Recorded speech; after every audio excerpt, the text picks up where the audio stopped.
এবার গিনিকে তার বাপের বাড়িতে তাড়িয়ে দিল অগ্নিজিৎ মুখার্জি। হ্যাঁ বন্ধুরা, আপনারা ঠিক এমনটাই দেখতে পাবেন গীতা এলএলবি ধারাবাহিকের আজকের পর্বতে। মেহেক গীতাকে ফোন করে বলে, কৃপানের সাথে আমার বিয়েটা হচ্ছে, আমি সম্মতি দিয়েছি, তোমার কাছে একটা অনুরোধ করব, আমার হবু সাবিকে তুমি সমস্ত অপরাধের দায় থেকে নিষ্কৃতি দিও, আর এটা শুধু তুমিই পারবে, এটুকু ভিক্ষা দিও আমায়।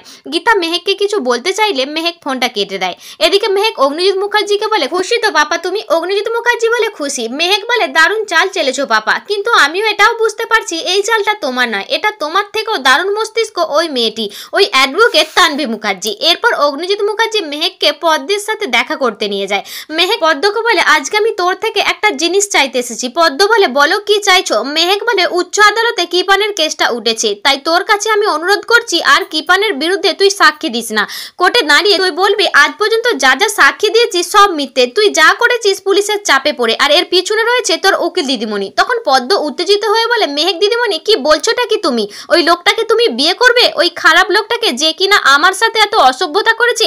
মেহেক পদ্মের হাত জড়িয়ে ধরে বলে, আর কথা বাড়াস না, ওর সাথে আমার বিয়ে ঠিক হয়ে গেছে, দয়া করে আমার জন্য এটুকু কর পদ্ম। পদ্ম বলে, বেশ তাই হবে, আমি সাক্ষী দেব না। এরপর মেহেক সেখান থেকে চলে গেলে গীতা পদ্মর কাছে আসে, আর পদ্ম গীতাকে বলে, উকিল দিদিমণি তুমি ঠিকই বলেছো, মেহেক দিদিমণিকে সামনে রেখে বড়বাবু কেসটা জিততে চাইছে।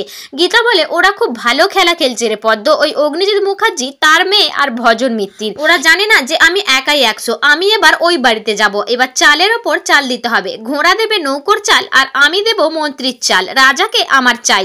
এবার অগ্নিজিৎ মুখার্জি দেখবে আমার খেলা। এরপর দেখা যায় গিনি তার বাপের বাড়িতে এসে গীতাকে বলে, কত ফিস নিস তুই? গীতা বলে, আমি তো কোনো ফিস নিই না। গিনি বলে, সমাজ সেবা করার দরকার নেই তোর, যত টাকা লাগে আমি তোকে দেবো, শুধু আমাকে একটা কেস জিততে হবে, না হলে আমি নিজের কাছে হেরে যাবো। গীতা গিনির মা বলে, কি বলছিসটা কি তুই? আবার কোন কেসের মধ্যে নিজেকে জড়ালি? গিনি বলে, আমাকে কোর্টে নোটিশ ধরানো হয়েছে মা, ওই বাড়িতে সবাই অ্যাডভোকেট না, তাই সবাই আমাকে ঘিরে ধরেছে মা, আমাকে ডিভোর্স দিতে বাধ্য করছে। গীতা বলে, তোকে কে ডিভোর্স দিতে বাধ্য করছে? গিনি বলে, শাস্তিক। এরপর আগামী পর্বে দেখা যায় গীতা শাস্তিক মুখার্জিকে ফোন করে বলে, ছোটবেলায় গল্পে আমি শুনেছিলাম যে কাউকে যদি ভূতে ধরে তাহলে তাকে ঝাঁটা পেটা করতে হয়, আর আপনাকে ধরে না বারে বারে ঝাঁটা পেটা করবো। তো বন্ধুরা, গীতা কি পারবে গিনি আর শাস্তিকের ডিভোর্সটা আটকাতে? তোমাদের কি মতামত কমেন্ট করে জানাবে।